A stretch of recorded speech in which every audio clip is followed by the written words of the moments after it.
À qui appartient cette ville? Faut-il la laisser au CRS? Non. Aux militaires? Non. Aux renseignements qui sont nombreux parmi nous ce soir? Non. Faut-il la laisser aux banques? Non. Aux assurances qui gardent vite des milliers de mètres carrés dans un Paris à pure fin spéculative? On a bien réfléchi. Et on s'est dit qu'au final, cette ville, on voulait qu'elle soit à nous.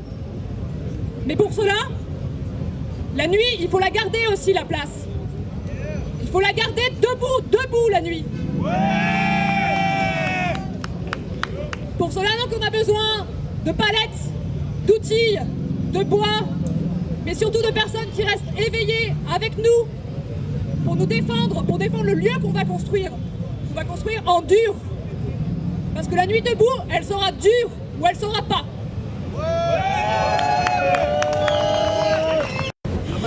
La bonne nouvelle, c'est que 10 ans après 21 nuits de révolte sociale à Clichy-sous-Bois, donc Clichy-sous-Bois, c'est une ville de banlieue dans le 93, d'où sont parties les émeutes en 2005. J'ai décidé de mettre en place une nuit debout à Clichy-sous-Bois. Elle se tiendra donc demain, de 18h à 22h. Alors je sais que tout le monde a peur de venir à Clichy-sous-Bois, hein, mais je vous encourage à venir, c'est devant la mairie. Donc venez, soyez nombreux à nous soutenir dans cette initiative. Bonsoir à tous, donc je vais commencer par appeler Lauriane de Gazette Debout.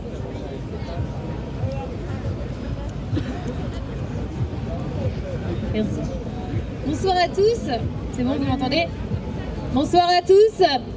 Alors on a lancé il y a maintenant une semaine la Gazette Debout.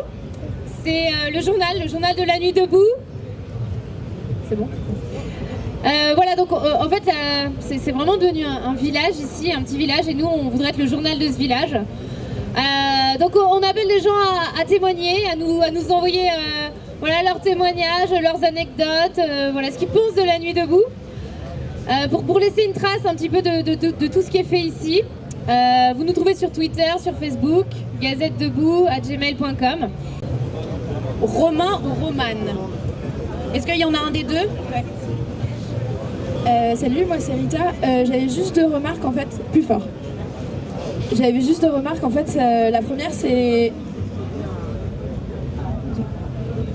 par rapport à. Ok, c'est bon. Un peu. Ah, ok. La première c'est par rapport aux oppositions radicales. Je trouve que c'est super important qu'on s'oppose radicalement, mais au début j'ai trouvé qu'il y avait un enchaînement d'oppositions radicales, et à chaque fois que quelqu'un prenait la parole il disait en fait c'est pas tout à fait une opposition radicale, mais donc je pense que ce serait vraiment cool pour la fluidité du débat que les gens tournent leur opposition radicale cette fois dans la tête, je sais pas, et réfléchissent vraiment est-ce que ça vaut le coup d'être dit. Et un deuxième truc c'est par rapport au terme jeune. J'ai l'impression qu'il y a plein de gens qui disent faut que les jeunes, c'est un mouvement de jeunes, etc. Mais je suis pas d'accord, il y a beaucoup de personnes âgées, en fin de compte on est tous âgés d'un certain âge, on est tous le vieux de quelqu'un. Donc qu'on essaye d'arrêter de dire jeune, vieux, et qu'on soit un peu plus incluant. Voilà. Alors on appelle JB qui veut parler de la santé. Est-ce qu'il est là? JB n'est pas là. C'est qui après? Alors voilà, je m'appelle Arnaud, je suis handicapée depuis ma naissance. Pardon.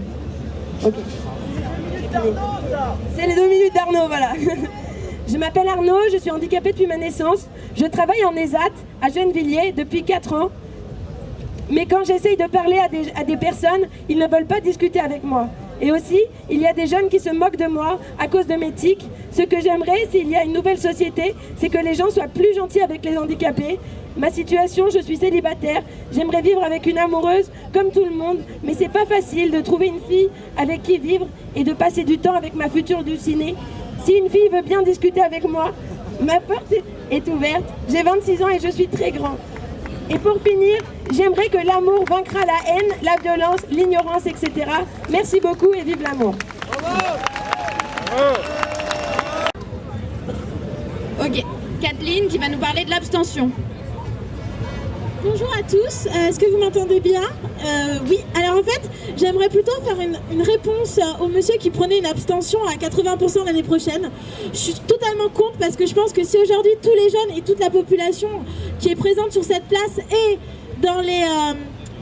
en province se mobilisent, c'est pour que ça change. Et il faut vraiment que ça change et il faut s'engager. Je ne sais pas si vous êtes d'accord, mais il faut vraiment s'engager au niveau des associations et vraiment que ça donne quelque chose parce que ce n'est pas possible qu'on en reste comme ça. Voilà.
Qui migrent vers l'Europe.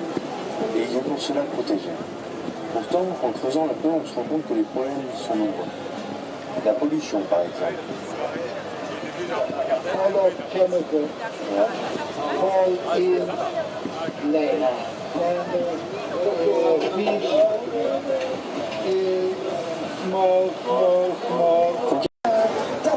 Des agresseurs sont d'anciennes victimes. Comment ça se passe? Je suis désolée, oui, il y a une réaction dans le cerveau. Et oui, enfin, je l'ai vu et c'est prouvé médicalement. C'est pas du tout une approche. Là, les questions que j'ai vues, en fait, c'est des questions qui sont bien réglées. Nous sommes en train de mettre l'architecture institutionnelle de cet État, nous tous nous sommes là, nous échappons. C'est très compliqué.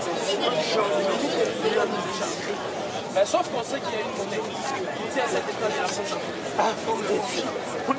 on sait que les politiques économiques, c'est ce qu'on veut. La conséquence, c'est quoi? C'est les accords qui sont signés. Or, ces accords-là, si vous regardez, dans la majorité des cas, sont signés avec armes à la main.